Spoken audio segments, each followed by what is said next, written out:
Добре дојдовте на Femcast, нашиот фемитика подкаст кој е посветен на светот на жените, кариерата, мајчинството и се што е потребно за да изградите успешна и исполнета кариера според ваши услови. Моето име е Илина Пејоска Затуровски и јас сум домаќинка на Femcast. Нашиот подкаст е продолжение на разговорот, ресурсите и алатките кои ги наоѓате на femitika.mk секој ден. Ова е подкаст за истражување, неуспеси, триумфи, храброст, страв и пристап на реален разговор кон развојот на кариерата на жените и проблемите и предизвиците со кои жените во нашето општество се среќаваат секојдневно. Секоја епизода е различна и ќе дискутираме на различна тема. Многу често ќе имаме и гостинки и со нив ќе разговараме за научените животни лекции поврзани со кариерата, мајчинството и семејниот живот и ќе истражуваме разни бизнис и кариерни стратегии кои тие ги откриле и од кои сите може да ги користиме во нашите собствени животи. Овој подкаст е за учење од најпредизвикувачките времиња, но заедно, бидејќи едно е сигурно, дури најтешките моменти можат да ја трансформираат вашата кариера и живот на подобро.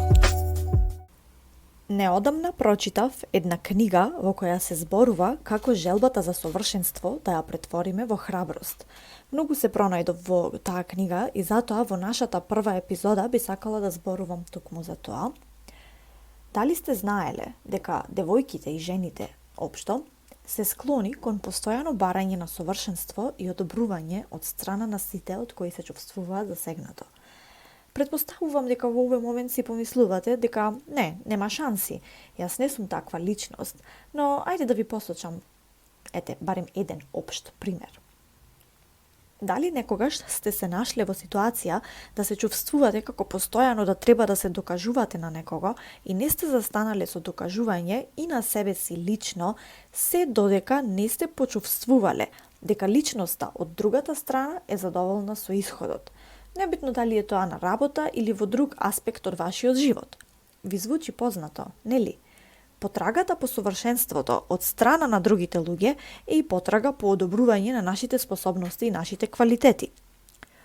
Во моментот кога ќе престанаме да бараме одобрување од другите за нештата во кои знаеме дека сме доволно добри, тогаш ја наоѓаме нашата целосна слобода и се ослободуваме од синџирите кои сме ги носеле цело време. Знам дека ова е чувствителна тема и можеби е многу полесно нештото да се каже, отколку да се примени, односно да се стекне таа потребна храброст и самодоверба, а најмногу тоа да се оддаде признание на самите себе си, посебно ако сте самокритички настроена личност. Всушност, за да го замениме совршенството со храброст, треба да научиме да навигираме низ нашите неуспеси со гордост и одлучност и да се научиме да ги прифаќаме како вредни животни лекции, наместо како казна која самите си ја наметнуваме. Знаете дека секогаш е подобро да не се успее во нешто, отколку секогаш да се прашувате што би било ако би било, односно ако не сте се обиделе да постигнете нешто во некоја ваша замисла. Тука под оваа категорија спаѓаат многу работи, вклучувајќи и започнување на нова работна задача во вашата работна средина. Или најчесто започнување со сопствен бизнис или претворање на некое ваше хоби во бизнис. Ова многу често ни се случува на нас жените. Ние многу често знаеме да си земаме работи при срце и всушност, ако не се чувствуваме доволно добри или сигурни во себе, често пати и не аплицираме за некоја работна позиција или не сакаме да ја прифатиме на некоја работна задача, затоа што мислиме дека нема да ја завршиме совршено. И тоа е всушност еден од најголемите митови за совршенството. И затоа најчесто жените се склони кон тоа да не бараат унапредување во кариерата од прости причини што мислат дека не се доволно добри за некоја одредена позиција. Ова е една карактеристика која жените, повеќето од жените, ја носат со себе уште од најраното детство. Нас многу ретко ни се дава шанса да сгрешиме и ако згрешиме во нешто, тоа го сваќаме како да е крај на светот, дека не може да го поправиме на тоа или да имаме втора шанса за нештото. И тоа е најчесто казна на некој начин која си ја наметнуваме самите на себе. Иако на останатиот дел од светот, таа несовршено завршена задача не му делува толку страшно. На оваа тема малку зборувавме и на една наша статија на femitika.mk, каде што ги дискутиравме 10 најчести непродуктивни навики кои си ги наметнуваме самите на себе, а под таа категорија припаѓаше и токму барањето на совршенство во извршување на нашите работни задачи. Се навраќаме по неколку пати да ја провериме една иста работа и не сакаме да ја комплетираме задачата се додека не сме сигурни дека е совршена. Но меѓутоа, тука губиме скапоцено време, бидејќи тоа што нас не изгледа несовршено, на другиот човек од спротивната страна, дали е тоа клиент или вашиот шеф, може да му изгледа доволно добро и доволно совршено. Сакам да ве охрабрам да не се сомневате во себе си. Ако мислите дека некоја задача сте ја завршиле совршено или несовршено, тогаш покажете го крајниот исход на тој што го очекува секако. И почекајте повратен одговор. Затоа што повратниот одговор е значаен и тогаш ќе знаете дали задачата сте ја завршиле по сопствените стандарди, по тугите стандарди или општо над стандардите и очекувањата од двете страни. Еве еден пример од мојот личен живот.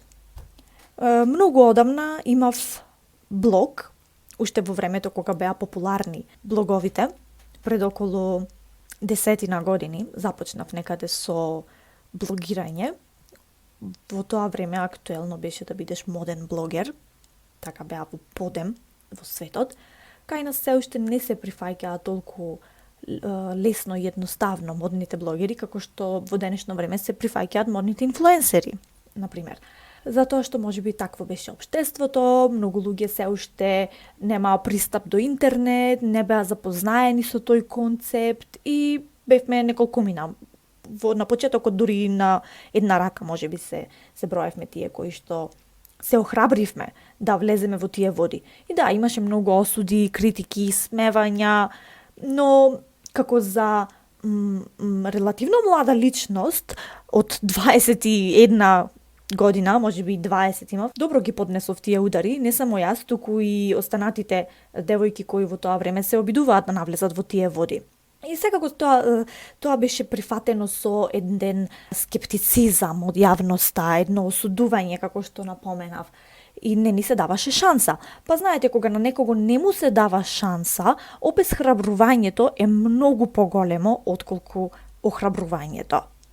И така тоа траеше неколку години. Како што кажав, првично започнав со модно блогирање, но потоа како што добивав други хобија во мојот живот и како што почнав да развивам мојата професионална кариера, навлегов во некои други блогерски води, сакав да блогирам за мојата работа и за моето хобија, тоа беше јога. Но меѓутоа ми се случија некои приватни и лични работи и во 2016 година одлучив да го затворам блогот. Тоа е една одлука поради која до денешен ден еве се каам и мислам дека ако во тој момент бев похрабра и поодлучна, блогот се уште ќе постоеше. Тоа беше еден момент на слабост, кој нема да си го простам на себе си најверојатно. Всушност имав страф од неуспех поради некои работи и страф можеби и од исмејување. Поради тоа што, како што кажав, тешко се прифаќаат кај нас некои работи во нашето општество, посебно кога се представени од жени. И знаете дека е тоа така. Но меѓутоа, како што се посветив на развивањето на мојата кариера после затворањето на мојот блог, за мене последните 6 месеци беа трансформирачки, ако можам да ги наречам така, затоа што повторно ми се врати храброста. Храброст која ја изгубив пред многу години Благодарна сум за тоа, првенствено на себе, а потоа и на мојот сопруг, затоа што мислам дека е многу важно да имаш поддршка ако сакаш да постигнеш нешто во животот од луѓето кои што ти се најблиски. И охрабрување, секако. Затоа што без поддршка и без охрабрување, тешко кој би се нафатил да започне нешто свое, нешто лично со кое што ќе оставиш печат. Новопронајдената храброст за мене беше еден момент на откровение, би рекла. Мислам дека ништо од тоа немаше да биде, да се случи, доколку јас не го родев мојот син. Многу ми рекле или сум прочитала дека породилното отсуство е откровение. Дознаваш многу работи за себе, за тоа кој си, кој сакаш да бидеш во иднина. И се тоа е инспирирано од доаѓањето на нов живот на свет. Значи, нештата стануваат појасни.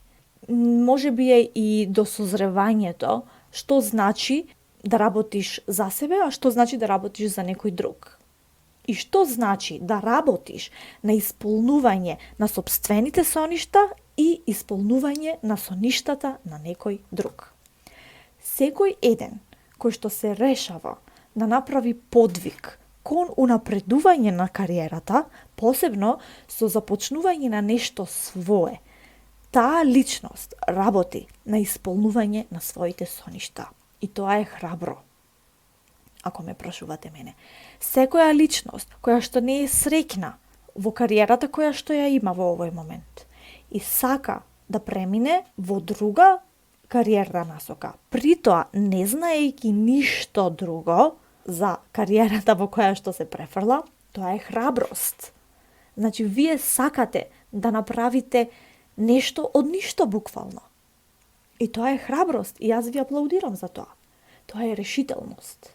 Решителност да се напредува во животот. И секако, секогаш постои тоа внимание за исполнување на сопствените цели и успешно менаџирање на обврските кои што доаѓаат и секако предизвиците. Мојата цел со оваа прва подкаст епизода е да ве охрабрам доколку имате некој неисполнет сон за да започнете нешто.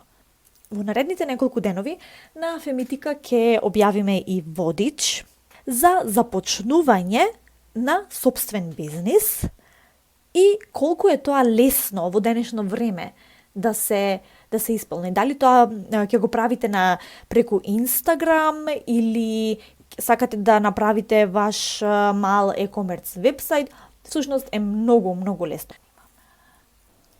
Кога конечно се ослободив од тие синџири кои што ме задржуваа во животот да бидам храбра, тогаш сватив дека колку сте поопуштени во она што го правите, кажувате и сте верни на вашата вистина, толку помалку ќе се наоѓате во ситуација да се грижите што другите мислат за вас.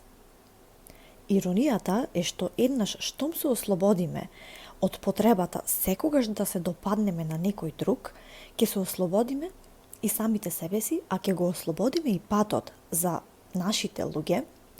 Всушност тоа се оние кои што вистински не разбираат, кои што веруваат во нас и кои што секогаш сакаат да не поддржат во тоа што сакаме да го постигнеме. И поради таа причина, тие луѓе, вистинските, не сакаат уште повеќе поради вистинските причини. Оваа стратегија е деликатна и тешко е да се дојде до овој степен, но е клучна.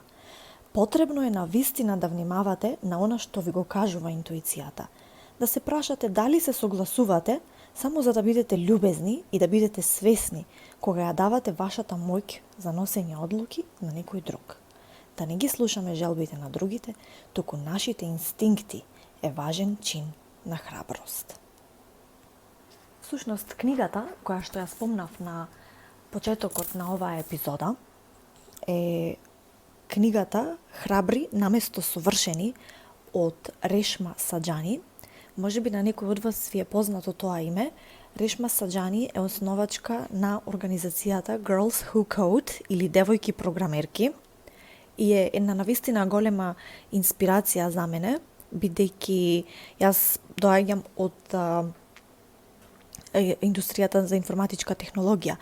Но Решма, кога ја основа таа организација, таа немаше никакво познавање од информатичката технологија воопшто. Всушност, самата кажува во оваа нејзина книга дека нејзините најголеми успеси потекнале од нејзините најголеми неуспеси. На само 33 години се кандидирала за учество во Американскиот конгрес, односно поднела кандидатура, но изгубила. Изгубила на внатрепартиските избори, бидејќи таму е системот поинаков, тие прво имаат внатрепартиски избори помеѓу двајца или повеќе кандидати и потоа само тој кој што е победник во одреден реон или регион продолжува во главната трка за конгресмен или конгресменка во случајот. Но самата кажува дека тоа е бил најголемиот неуспех во животот, бидејќи била најголемата желба. Но замислете, изгубила и после неколку години пробала повторно. Повторно се кандидирала. Која е таа храброст, нели? И повторно изгубила. А сега во оваа книга нејзина читам дека сака да се кандидира и по трет пат, но се уште размислува за тоа. Но меѓутоа, од нејзиниот најголем неуспех произлегло една така добра организација која што сега е распространета низ целиот свет и која што се грижи да ги едуцира младите девојки да влезат во инженерство или програмирање. Многу сум воодушевена и всушност во текот на овие 6 трансформирачки месеци во мојот живот и пред да ја прочитам книгата, сватив дека јас и самата сум дошла до некои такви сознанија за самата себе си и затоа сум се одлучила да ги тргнам на страна сите работи и луѓе кои што ме повлекувале назад и кои што не ми давале крилја, туку ми ги отсекувале и решив да се ослободам и да продолжам напред и да одам да ги бркам своите соништа. Затоа што се додека работиме на исполнување на тугите соништа, а не на сопствените, тогаш ние не се пронаоѓаме себе си вистински. И тоа за мене е храброст. Во моментот кога ќе решиме дека е време да се посветиме на исполнување на нашите соништа. Најтопло ви ја препорачувам оваа книга. Може да ја најдете во литература, но лесно е да ја најдете. Насловот е Храбри наместо совршени од Решма Саџани. Најтопло ви ја препорачувам. Дојдовме до крајот. Тоа е се за оваа епизода, драги слушателки и слушатели. Ви благодарам што не слушавте до крај и се надевам дека ќе не слушате повторно во нашата идна епизода.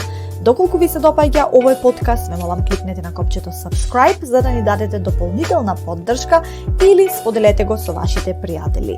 Овој подкаст е достапен и на femitika.mk во категоријата подкаст. Јас сум вашата домаќинка Илина Бејовска-Зацуровски, ви посакувам убав ден и се слушаме во следната епизода на Femcast.